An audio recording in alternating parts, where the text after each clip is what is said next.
राजस्थान विधानसभा चुनाव में हार जीत किसकी होगी, किसकी सरकार बनेगी, इसको लेकर सबके अपने अपने तर्क हैं। कोई कहता है राजस्थान की परंपरा कायम रहेगी, यानी कि अगर 5 साल भाजपा है तो 5 साल कांग्रेस, और 5 साल अगर कांग्रेस है तो 5 साल भाजपा। और कोई कहता है कि इस बार जो गहलोत सरकार है, यानी कि कांग्रेस की सरकार है, वो वापस रिपीट हो रही है। और अगर सर्वे की बात करें तो सर्वे के अंदर भी अब सबके अपने अपने अलग अलग सर्वे हो गए हैं। और गोदी मीडिया के इस दौर में सर्वे पर अब इतना ज़्यादा यकीन रहा नहीं। वो कभी कांग्रेस को जीता हुआ बताते हैं, कभी कहते हैं कि कांग्रेस को 90 से 110 सीटें आ रही हैं, और राज्य के अंदर, राजस्थान के अंदर कांग्रेस आ रही है। और कभी कहा जाता है कि भाजपा आ रही है और उसकी 100 से 115 सीटें आ रही हैं। लेकिन असल में क्या होने वाला है, ये तो वोटर अपनी बंद मुट्ठी में लेकर घूम रहे हैं। इधर गहलोत है, और अब गहलोत के सामने वसुंधरा राजे या कोई और मुख्यमंत्री का चेहरा नहीं है, बल्कि प्रधानमंत्री नरेंद्र मोदी खुद हैं। यानी कि यहाँ पे जो राजस्थान के अंदर जो चुनाव हो रहे हैं, वो प्रधानमंत्री बना मुख्यमंत्री ये हो रहे हैं। लेकिन अब की जो वोटर हैं वो दरअसल समझने लगे हैं, उन्हें लोकल फॉर वोकल में भी यकीन होने लगा है। नारा तो चाहे उन्होंने प्रधानमंत्री ने दिया हो, लेकिन वो अगर मान लो इसके ऊपर ये चुनाव में भी अमल करते हैं तो नरेंद्र मोदी का नारा कहीं उन्हीं पे भारी न पड़ जाए। इसलिए अक्सर लोग कहते हैं कि हम अब देखकर वोट देंगे। भाजपा ने राजस्थान में किसी का मुख्यमंत्री का चेहरा है वो घोषित नहीं किया है। मतलब सीधा है कि प्रधानमंत्री नरेंद्र मोदी के चेहरे पर ही सारा के सारा दांव खेला जा रहा है। सोचा था कि पीएम मोदी अब शायद कुछ नई बात करेंगे या नई बात कहेंगे, लेकिन उनके पास में भी अब कुछ बहुत ज़्यादा नया कुछ कहने को है नहीं। अपने कार्यकाल के बहुत ज़्यादा विकास वो गिनाते नहीं हैं, ले दे के, और सबसे शुरुआती वो हिंदुत्व को सबसे आगे रखते हैं, और सारा खेल वो हिंदुत्व के आसपास ही ये सारा के सारा चलाते हैं। आपको एक बात और बता दूं कि हिंदुत्व का असर शहरी इलाके में तो थोड़ा देखा जा सकता है, लेकिन गांवों में इसका उतना असर नहीं है। अब इन हालात में ये कहा जा सकता है कि गांवों में अभी भी हमारा हिंदुस्तान बचा हुआ है। जो नफरत की राजनीति है उससे ये गांव के लोग, खास करके आदिवासी लोग, ये बहुत दूर हैं।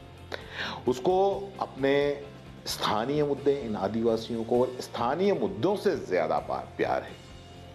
अभी जब हाल ही में मैं आपको बात बताऊं कि जो उदयपुर के अंदर पीएम नरेंद्र मोदी आए थे, तो इस उनकी सभा के अंदर आसपास के कई गांव के लोगों को लाया गया था, जिसमें आदिवासी लोग बहुत ज्यादा थे। जब हमने उनसे बात की तो एक बात, बाकी सारी बातें चाहे वो बीजेपी के पक्ष में हो या कांग्रेस के पक्ष में हो या कांग्रेस के खिलाफ हो या बीजेपी के खिलाफ हो, वो एक अलग रख दो। तो एक बात जो सबसे पहले जो निकल कर आई वो मैं आपको बताना चाहूंगा कि उनमें से किसी ने भी, किसी आदिवासी ने न धारा 370 का जिक्र किया, न राम मंदिर का जिक्र किया, और न ही हिंदुत्व की राजनीति में उन्होंने ज्यादा दिलचस्पी दिखाई। इस बारे में गांव के आदिवासी कोई बात ही नहीं करता। और इस दौर में ऐसे लोगों को अब सबसे ज्यादा समझदार कहा जाना चाहिए। इसमें कोई शक नहीं कि वो समझदार हैं। कहते हैं कि मोदी जी को देखने के लिए आए, लेकिन वोट तो हम देख कर देंगे। जो पार्टी के कार्यकर्ता हैं उनकी बात नहीं कर रहा हूं, मैं आम जनता की बात कर रहा हूं।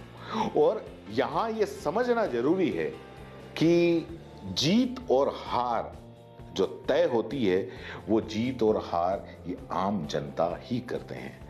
जिन्हें आप आदिवासी समझते हैं, जिन्हें आप अनपढ़ समझकर इग्नोर करते हैं, दरअसल ये ही सबसे समझदार लोग हैं, क्योंकि इन्हें नेताओं के भाषण की नफरत वाली बात समझ में आती है कि ये क्या कहना चाहते हैं, और वो नहीं समझते हैं। और वो ये भी समझते हैं कि उन्हें किस बात पे वोट देना है, वो ये लोग बहुत अच्छी तरीके से जानते हैं। मोदी जी की जो हिंदुत्व, मंदिर और बाकी जो धर्म वाली बात कितना असर कर रही है, ये 2024 14 के बाद में सही मायने में अगर देखा जाए तो वोट जो मिल रहे हैं वो इसी पर मिल रहे हैं, चाहे लोकसभा के हों, विधानसभा के हों या फिर पार्षद के चुनाव हों। उसमें भी राम मंदिर धारा 370 कहीं ना कहीं आई जाती है। गली के मुद्दे तो होते नहीं है पार्षदों के चुनाव में, लेकिन राम मंदिर और धारा 370 आ जाती है। लेकिन यही बातें अब कितना असर करती हैं ये नहीं पता। और अभी जो मैंने आपको बताया कि जो मोदी जी की सभा हुई थी और उसके अंदर जो आदिवासी थे उनके पास में ये बातें बिल्कुल नहीं थी। अगर उनसे ये भी पूछा जाता कि भाई उन्होंने क्या किया, मोदी जी ने क्या किया, तो वो ये बातें बिल्कुल स्किप करते थे। अलबत्ता गहलोत की जो 7 गारंटी वाली योजना है वो अब असर दिखाने लगी है। कहीं ना कहीं गांव के लोगों की जबान पर गहलोत सरकार के कामों की चर्चा है, खास करके उनकी ये जो गारंटी की योजना है और दूसरी सबसे बड़ी चिरंजीवी वाली योजना है जो बहुत ज्यादा कहीं ना कहीं लोगों के दिमाग के अंदर बैठी हुई है।